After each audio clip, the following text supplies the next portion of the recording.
Saudara, sekelompok preman yang viral di media sosial saat melakukan pemerasan ditangkap petugas unit reskrim Polsek Medan Area.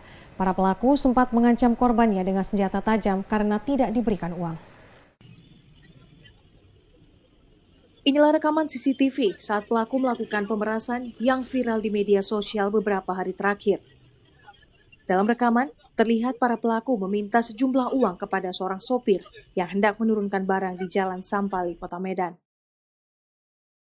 Para pelaku yang tidak mendapatkan uang yang diminta kemudian mengacungkan senjata tajam dan sempat mengejar korbannya. Berkat rekaman ini, para pelaku kemudian berhasil diidentifikasi dan ditangkap oleh petugas unit reskrim Polsek Medan Area. Kanit Reskrim Polsek Medan Area, Ibtu Rianto menyebut, dalam kasus ini terdapat 3 pelaku yang ditangkap. Berikut barang bukti senjata tajam yang disita dari para pelaku. Untuk menciptakan suasana aman jelang Natal dan Tahun Baru 2019, anggota Polsek Patumbak menggelar operasi lilin di Terminal Angkutan Kota di Amplas Medan, Sumatera Utara.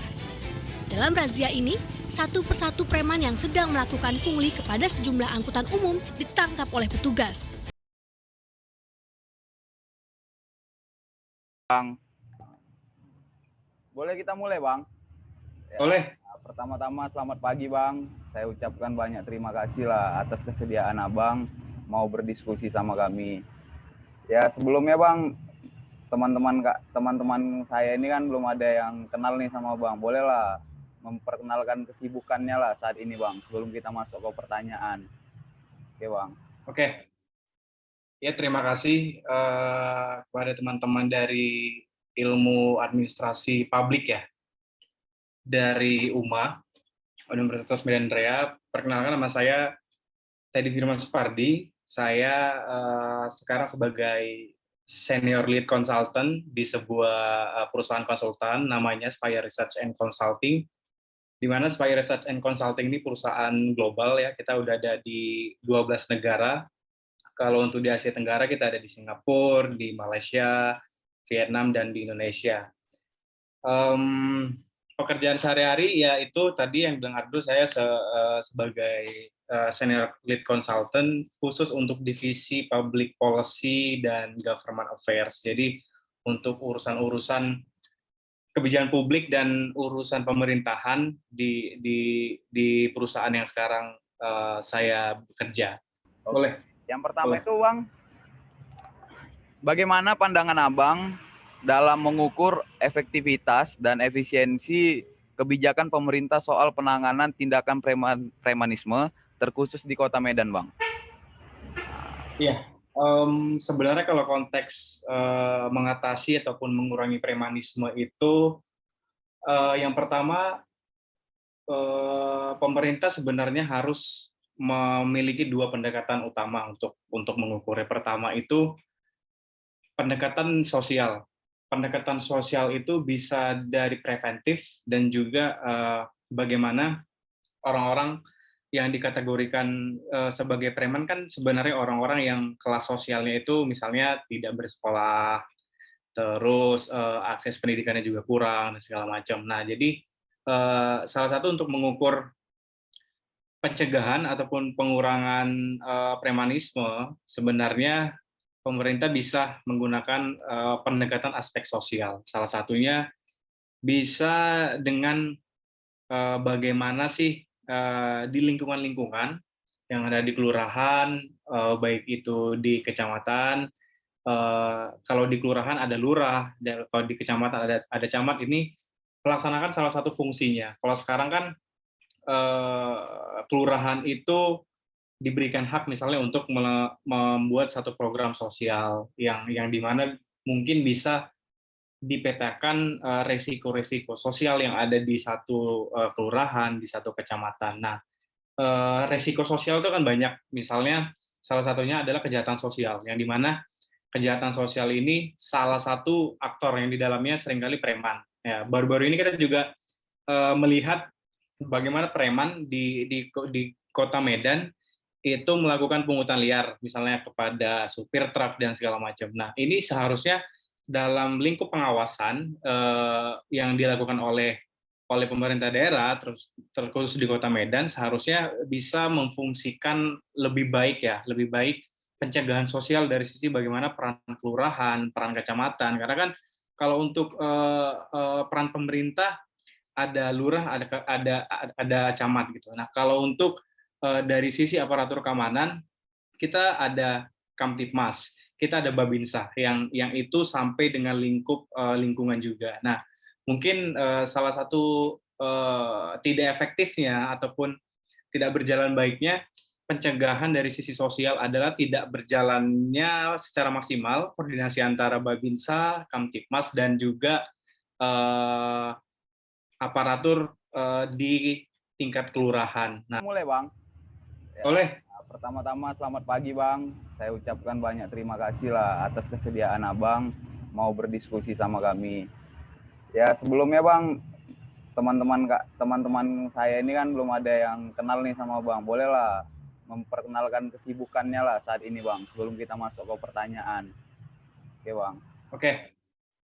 Ya, terima kasih kepada teman-teman dari ilmu administrasi publik ya, dari UMA, Universitas Medan Raya. Perkenalkan, nama saya Teddy Firman Supardi. Saya sekarang sebagai senior lead consultant di sebuah perusahaan konsultan namanya Spire Research and Consulting, di mana Spire Research and Consulting ini perusahaan global ya, kita udah ada di 12 negara.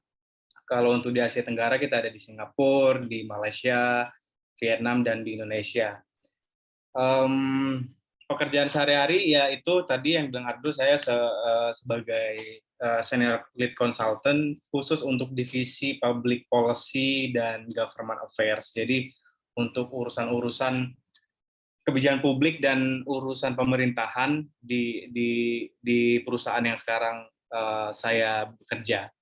Jadi teman-teman nanti mungkin ke depan bisa berdiskusi karena kita sama-sama anak FISIP. Saya dulu di ilmu politik USU angkatan 2011 tamat 2016. Jadi sangat penting untuk pemerintah Kota Medan untuk membuat pemetaan bagaimana mengurangi tingkat premanisme dan kejahatan sosial melalui pendekatan ekonomi. Ya, itu. Oke, lanjut. Untuk pertanyaan selanjutnya dari Tri Ayun Manurung, boleh disampaikan?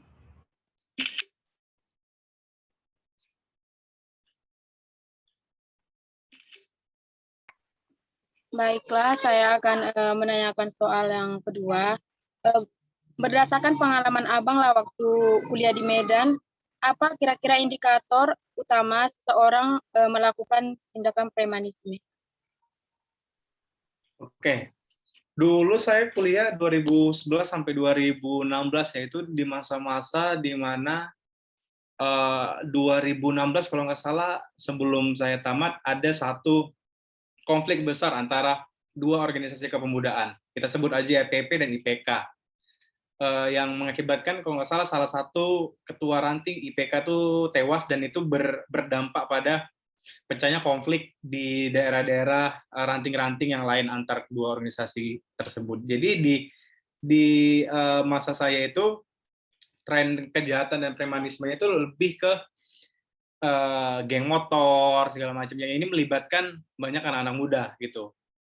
Nah, mungkin kalau dibilang seseorang disebut melakukan premanisme itu ya ketika dia melanggar norma sosial dan hukum dengan menggunakan kekuatan fisik dan kekerasan tertentu. Nah, itu yang disebut sebagai premanisme. Nah, sayangnya dulu di masa saya kuliah itu yang terlibat mungkin sekarang juga masih trennya mungkin ada ya, bagaimana geng motor yang itu kebanyakan anak-anak muda ya yang baru tamat SMA ataupun baru berkuliah itu terlibat dalam kekerasan bahkan sampai memakan korban jiwa. Nah, mungkin konteksnya saya nggak mau bilang bahwasannya seseorang melakukan kejahatan premanisme itu karena dia melakukan dengan tindakan kekerasan fisik tertentu gitu. Tapi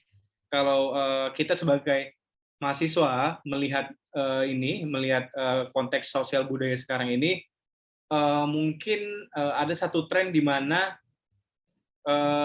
terputusnya apa ya? Terputusnya satu proses pemberdayaan. Oke Bang, terima kasih. Oke teman-teman, lanjut ke pertanyaan ketiga dari Maharani. Baiklah, saya akan menanyakan pertanyaan ketiga pada Abang Da. Menurut Abang, mengapa tindakan premanisme, terkhususnya di Kota Medan, masih terus terjadi berdasarkan fenomena sosial saat ini? Apakah pemerintah Kota Medan dan jajarannya sampai hari ini gagal dalam menangani tindakan premanisme di Kota Medan? Ya, sebenarnya ini bukan soal gagal atau tidak. Yang pertama, premanisme itu salah satu sebuah fenomena sosial yang dimana fenomena sosial dan perubahan sosial ataupun kondisi sosial itu sangat apa ya, sangat erat kaitannya dengan kondisi sosial. Nah, jadi ketika pemerintah memiliki tujuan untuk mengurangi tindakan premanisme, secara otomatis dia harus bisa memahami kondisi sosial yang ada gitu. Nah, kondisi sosial yang ada itu kan tidak bisa berubah secara drastis dalam 1-2 tahun gitu. Tapi ada peran pemerintah daerah Kota Medan yang harusnya dilakukan tapi tidak dilakukan. Nah, itu yang menjadi pertanyaan utamanya. Karena kan pemerintah juga punya fungsi dan tugasnya juga ya. Ya fungsi dan tugasnya tidak melulu soal bagaimana mengurangi premanisme gitu. Nah, tapi ketika pemerintah sudah melihat benar-benar dan memetakan benar-benar bahwasannya faktor ataupun root cause atau akar dari permasalahan tindakan premanisme adalah ada kondisi sosial ekonomi yang saling berhubungan ini. Nah, apakah tindakan ini diartikulasikan ataupun disusun dalam program sosial dan pemberdayaan ekonomi misalnya yang dilakukan oleh pemerintah Kota Medan, ini yang harus kita lihat gitu.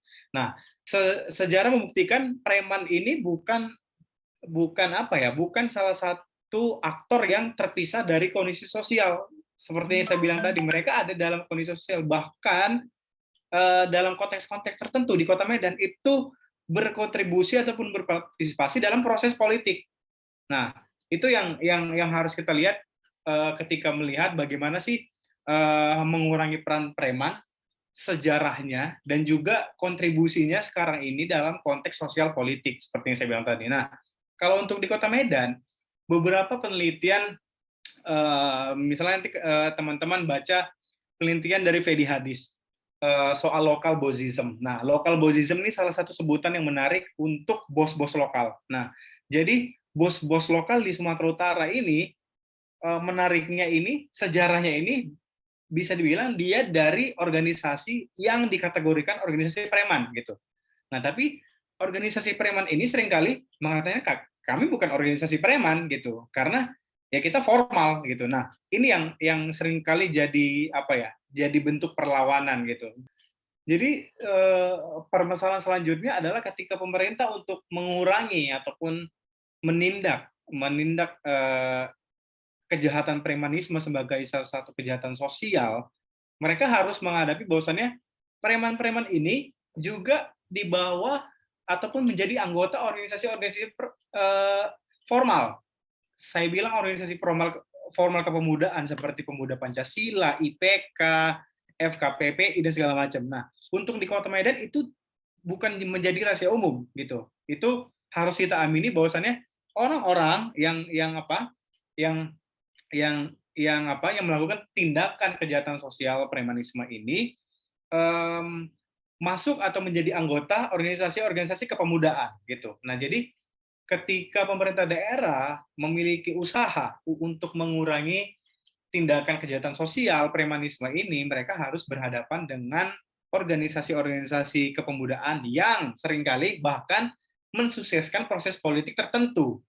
Misalnya, case-nya di Kota Medan kemarin, kita tidak bisa memalingkan muka bahwasannya Pemuda Pancasila, misalnya IPK itu mendukung Bobi Nasution gitu. Nah, jadi permasalahannya bukan hanya sekedar mengurangi kejahatan, mengurangi tindakan hukumnya saja gitu, tapi bagaimana organisasi yang menaungi, yang menjadi yang anggota, yang preman-preman ini menjadi anggotanya ini seringkali terlibat dalam konflik kepentingan tertentu dengan kepala-kepala daerah di Sumatera Utara gitu. Ya kita tidak bisa bukan hanya di Kota Medan aja, tapi di daerah-daerah lain kita tidak bisa memungkiri bahwasannya organisasi-organisasi seperti IPK, AMPI, dan PP ini seringkali merupakan bagian dari proses suksesi politik tertentu, terutama pilkada-pilkada yang seringkali quote and quote ini setelah itu ya harus take and give gitu. Nah, proses politik itu kan take and give gitu.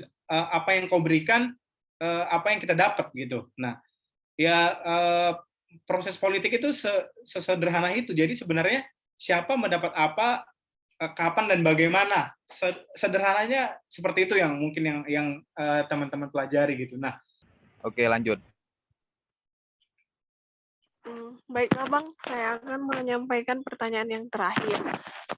Menurut Abang nih, apa kira-kira yang harus dilakukan pemerintah agar tindakan premanisme di Kota Medan itu bisa diatasi secara baik dan komprehensif? Ya tadi yang seperti yang saya jelaskan, kalau pendekatan dari sisi tindakan misalnya langsung memberantas menangkapi preman itu baik, tapi tidak menyelesaikan masalah yang ada gitu. Masalah yang ada ya itu yang saya bilang bahwasannya tindak berbasis preman solving gitu. Ada kemiskinan di sana, ada pengangguran di sana, ada juga masalah regenerasi sosial yang tapi bagaimana preventif dari sisi hulunya, yaitu permasalahan ekonomi dan sosial yang terjadi di masyarakat ini harus bisa disolving. Misalnya untuk di daerah-daerah urban seperti Kota Medan, seringkali ketimpangan ekonomi ini akan mendorong ketimpangan sosial gitu. Yang dimana secara teoretik satu ketimpangan itu akan menghasilkan atribusi terhadap kejahatan-kejahatan sosial tertentu gitu. Nah ini yang menjadi masalah untuk di kota-kota besar gitu. Nah jadi permasalahannya bukan dari sisi penegakan hukum, tapi bagaimana pemerintahan daerah bisa menerjemahkan ataupun mentranslating kondisi sosial ekonomi dan dijadikan sebagai program dan arah rencana strategis program ke depan. Nah, secara konteks pemerintah seperti itu. Nah, tapi secara sosial kita tidak bisa mengatakan bahwasannya pure ini adalah tindakan tanggung jawab dari pemerintahan daerah semata gitu. Nah, banyak institusi sosial yang ini berkontribusi, salah satunya adalah institusi pendidikan gitu. Ya kampus. Misalnya kita bilang kampus. Kampus karena apalagi mahasiswa ya. Mahasiswa kan punya salah satu fungsi pengabdian masyarakat. Nah, yang ini bisa menyasar bagaimana daerah-daerah pinggiran Kota Medan. Kan saya bisa menjamin bahwasannya daerah-daerah pinggiran itu menjadi daerah-daerah yang rawan kondisi sosial kejahatan sosial berbasis premanisme. Karena apa? Karena tadi permasalahan sosial dan ekonominya sangat besar. Misalnya pengangguran dan akses pendidikan yang rendah. Ya, dari saya itu aja, teman-teman. Oke Bang. Terima kasih atas waktunya yang luar biasa, yang sangat edukatif terhadap kami Bang. Nanti Bang, saya mau izin dulu, soalnya ini kan nanti hasil diskusi kita mau kami paparkan di seluruh teman-teman kelas untuk nanti kami presentasi. Boleh tidak Bang, dari Abang sendiri gitu? Boleh. Oke Bang. Boleh. Nantinya juga apa yang Abang sampaikan coba kami diskusikan kembali melalui recording ini, dan kami nanti akan menjadi semacam value baru lah untuk kami berdasarkan pengalaman-pengalaman Abang yang sangat luar biasa.